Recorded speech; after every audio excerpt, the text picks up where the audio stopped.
जिस हरिशंकर तिवारी के सामने मुख्यमंत्री से लेकर प्रधानमंत्री तक झुकते थे, योगी के सामने वो बाहुबली कैसे हार गया था। गोरखपुर को अपने इशारे पर चलाने वाला वो बाहुबली, जिसके एक इशारे पर निकल पड़ता था 500 गाड़ियों का काफिला। तिवारी हाथा में लगता था मुख्यमंत्री जैसा दरबार। हरिशंकर तिवारी और योगी आदित्यनाथ की दुश्मनी से जब हिल गया था गोरखपुर। कहते हरिशंकर तिवारी कैसा भौकाल था, कभी प्रधानमंत्रियों ने उनके सामने अपना सिर झुकाया तो कभी यूपी के मुख्यमंत्रियों ने उनसे आशीर्वाद लिया।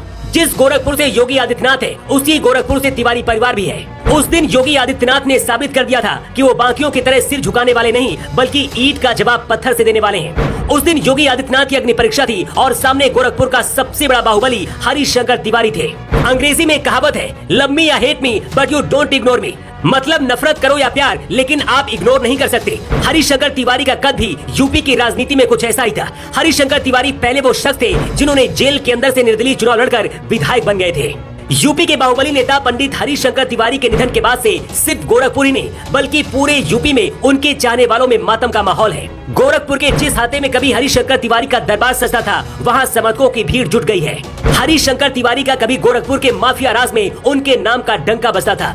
गोरखपुर के लोगों के लिए पंडित जी के हाथे से जो आदेश निकलता था, वो किसी मुख्यमंत्री के आदेश से कम नहीं होता था। गोरखपुर और आसपास के इलाके में हर छोटे से बड़े व्यापार और ठेकों में हरिशंकर तिवारी का दखल था। 70 के दशक का वो दौर जब देश की राजनीति काफी तेजी से बदल रही थी। जेपी की क्रांति और कांग्रेस को मिल रही चुनौतियों का असर देश के हर राज्य में नजर आ रहा था। हरिशंकर तिवारी की पॉपुलैरिटी का अंदाजा आप इस बात से लगा सकते हैं कि चिल्लूपार सीट से वो 22 साल तक लगातार विधायक चुने गए। हरिशंकर तिवारी की एक खूबी ये भी रही कि राजनीति के हर दल के साथ उनके रिश्ते बहुत करीब रहे। सत्ता चाहे किसी की भी रही हो, हरिशंकर तिवारी हमेशा मंत्री बनते रहे। कहते जब मुलायम सिंह यादव उत्तर प्रदेश के मुख्यमंत्री थे, उस दौरान हरिशंकर तिवारी से सलाह लेकर कई बड़े फैसले लेते थे। योगी आदित्यनाथ जब पहली बार 2017 में मुख्यमंत्री बने, उसके एक महीने बाद ही 22 अप्रैल को हरिशंकर तिवारी के हाथे में पुलिस का छापा पड़ गया। पहली बार किसी मुख्यमंत्री के रहते तिवारी हाथा में पुलिस घुसी थी। खबर लगते ही गोरखपुर में हड़कंप मच गया। हरिशंकर तिवारी के समर्थक सड़कों पर उतर आए और गोरखपुर डीएम आवास को घेर लिया था। योगी की पुलिस भी कमजोर पड़ने लगी।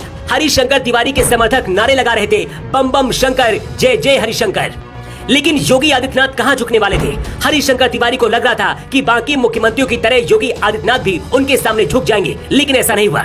उस दिन योगी आदित्यनाथ ने पहली बार पूरे यूपी को दिखा दिया था कि वो बाकी मुख्यमंत्रियों की तरह नहीं है। बाहुबल, माफिया, सब कुछ योगी के सामने फीका था। उस दिन योगी आदित्यनाथ ने लखनऊ से सीधा आदेश दे दिया था कि किसी भी हालत में पुलिस को पीछे नहीं हटना है।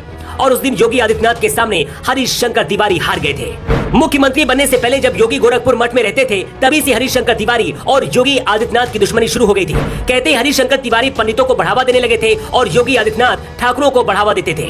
जब योगी मुख्यमंत्री बने और तिवारी परिवार पर कार्रवाई हुई, तो इसे कुछ लोगों ने ये भी कहा कि योगी अपनी पुरानी दुश्मनी का बदला ले रहे हैं। हरिशंकर तिवारी पूर्वांचल के सबसे बड़े ब्राह्मण नेता के तौर पर अपनी पहचान बनाई थी। पहले डॉन माफिया, फिर राजनीति में अपना सिक्का जमाया। लेकिन तिवारी जी का भौकाल ऐसा कि मरने के बाद भी अखिलेश यादव से लेकर मायावती और भी बड़े बड़े नेता भी दुख जता रहे हैं। हरिशंकर तिवारी के निधन के साथ ही पूर्वांचल की राजनीति में एक युग का अंत हो गया है। वैसे हरिशंकर तिवारी भले ही कुछ लोगों के लिए माफिया और बाहुबली रहे हों, लेकिन कुछ लोग आज भी उन्हें गोरखपुर में भगवान की तरह मानते थे।